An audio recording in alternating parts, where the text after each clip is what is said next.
H D. ದೇವೇಗೌಡರ ಕುಟುಂಬದ ರಾಜಕಾರಣ ಮುಗೀತು ಅಂತ ಹೇಳ್ತಾ ಇದ್ದಾರೆ.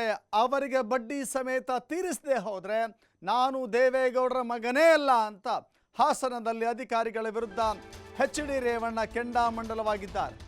ಇದು ಅಧಿಕಾರಿಗಳಿಗೆ ಮಾತ್ರ ಕೊಟ್ಟಂತ ಎಚ್ಚರಿಕೆ ಅಲ್ಲ ಅಂತ ಕಾಣಿಸುತ್ತೆ.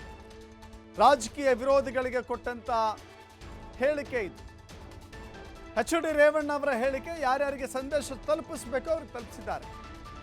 ನಾನು ಸಮಯಕ್ಕಾಗಿ ಕಾಯ್ತಾ ಇದ್ದೇನೆ, ಸಮಯ ಬಂದೇ ಬರುತ್ತೆ ಅಂತ ಹೇಳಿದ್ದಾರೆ.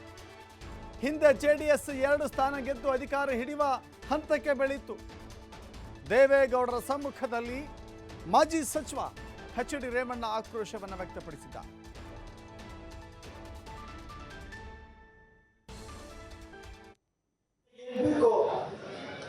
ಎಲ್ಲ ಕೊಡುಗೆಗಳನ್ನ ಕೊಟ್ಟಂತ ವ್ಯಕ್ತಿ ಯಾರು ಇದ್ರೆ ಅದು ಸನ್ಮಾನ್ಯ ದೇವೇಗೌಡರು ಅಂತ ಹೇಳಬೇಕಾಗ್ತದೆ. ಅದರಿಂದ ಕಾಲ ಬರುತ್ತೆ. ಯಾರು ತಿಳ್ಕೊಂಡಿದ್ರೆ ನಮ್ಮ ಅಧಿಕಾರಿಗಳು ರಾಜಕಾರಣ ಮುಗಿದೋಯ್ತು ಅಂತ ತಿಳ್ಕೊಂಡಿದ್ರೆ ಪ್ರಾರಂಭ ತೋರಿಸ್ತೀನಿ ಏನು ಅನ್ನೋದನ್ನ. ಬಡ್ಡಿ ಸಮೇತ ತೀರಿಸ್ತು ಹೋದ್ರೆ ದೇವೇಗೌಡ ಮಗ ಅಂತ ಕರಿಬೇಡಿ. ನಾವು ಮಾಡಲ್ಲ. ಈ ಜಿಲ್ಲೆಗೆ ಏನ್ ಬೇಕು ಎಲ್ಲ ಕೊಡುಗೆಗಳನ್ನ ಕೊಟ್ಟಂತ ವ್ಯಕ್ತಿ ಯಾರು ಇದ್ರೆ ಅದು ಸನ್ಮಾನ್ಯ ದೇವೇಗೌಡರು ಅಂತ ಹೇಳಬೇಕಾಗ್ತದೆ. ಅದರಿಂದ ಕಾಲ ಬರುತ್ತೆ.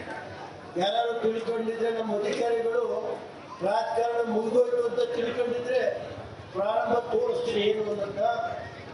ಬಡ್ಡಿ ಸಮೇತ ತೀರಿಸ್ತು ಹೋದ್ರೆ ದೇವೇಗೌಡ ಮಗ ಅಂತ ಕರಿಬೇಡಿ. ನಾವು ಮಾಡಲ್ಲ. ಈ ಜಿಲ್ಲೆಗೆ ಏನ್ ಬೇಕು ಎಲ್ಲ ಕೊಡುಗೆಗಳನ್ನ ಕೊಟ್ಟಂತ ವ್ಯಕ್ತಿ ಯಾರು ಇದ್ರೆ ಅದು ಸನ್ಮಾನ್ಯ ದೇವೇಗೌಡರು ಅಂತ ಹೇಳಬೇಕಾಗ್ತದೆ. ಅದರಿಂದ ಕಾಲ ಬರುತ್ತೆ. ಯಾರು ತಿಳ್ಕೊಂಡಿದ್ರೆ ನಮ್ಮ ಅಧಿಕಾರಿಗಳು ರಾಜಕಾರಣ ಮುಗಿದೋಯ್ತು ಅಂತ.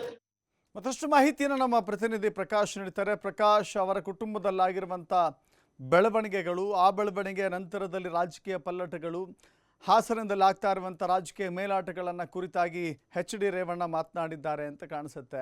ದೇವೇಗೌಡರು ಬಹಳ ದಿನಗಳ ಬಳಿಕ ಹಾಸನಕ್ಕೆ ಎಂಟ್ರಿ ಕೊಟ್ಟಿದ್ದಾರೆ. ಒಂದು JDS ಕಾರ್ಯಕರ್ತರಿಗೆ ಹೊಸ ಚೈತನ್ಯ ತುಂಬುವಂಥ ಕೆಲಸ ಆಗೋಗಿದೆಯಾ ಇವತ್ತು ಅಂತ?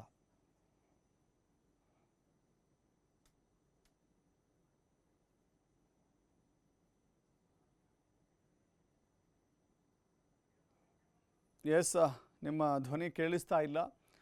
ನೋಡಿ, ಕುಟುಂಬದಲ್ಲಿ ಅನೇಕ ಬದಲಾವಣೆಗಳಾಗಿದ್ದಾವೆ. ಪ್ರಜ್ವಲ್ ರೇವಣ್ಣ ಪ್ರಕರಣ, ಸೂರಜ್ ರೇವಣ್ಣ ಪ್ರಕರಣ, ಜೊತೆಗೆ ರಾಜಕೀಯವಾಗಿ ಹಿನ್ನಡೆ ಅನುಭವಿಸಿದ್ದು. ಸ್ವತಃ ಎಚ್.ಡಿ. ರೇವಣ್ಣ ವಿರುದ್ಧವೂ ಕೂಡ ಪ್ರಕರಣ ದಾಖಲಾಗಿತ್ತು. ಹೀಗಾಗಿ ಅನೇಕ ರೀತಿಯ ವಿರೋಧಾಭಾಸಗಳನ್ನು, ಹಿನ್ನಡೆಯನ್ನು ಅನುಭವಿಸಬೇಕಾದಂಥ ಸ್ಥಿತಿಯಲ್ಲಿ ಎಚ್.ಡಿ. ರೇವಣ್ಣ ಕುಟುಂಬ ಇದೆ. ಈ ಸಂದರ್ಭದಲ್ಲಿ ರಾಜಕೀಯವಾಗಿ ಸಾಕಷ್ಟು ಮೇಲಾಟಗಳಿದ್ದಾವೆ. ಅದಕ್ಕೆ ಉತ್ತರ ಕೊಡುವಂಥ ರಾಜಕೀಯ ಹೇಳಿಕೆ, ಇದರ ಜೊತೆಗೆ ಅವರ ಮನಸ್ಸಿನ ನೋವನ್ನು ಕೂಡ ಇಲ್ಲಿ ತೋಡ್ಕೊಂಡಿದ್ದಾರೆ ಅಂತ ಕಾಣಿಸುತ್ತೆ.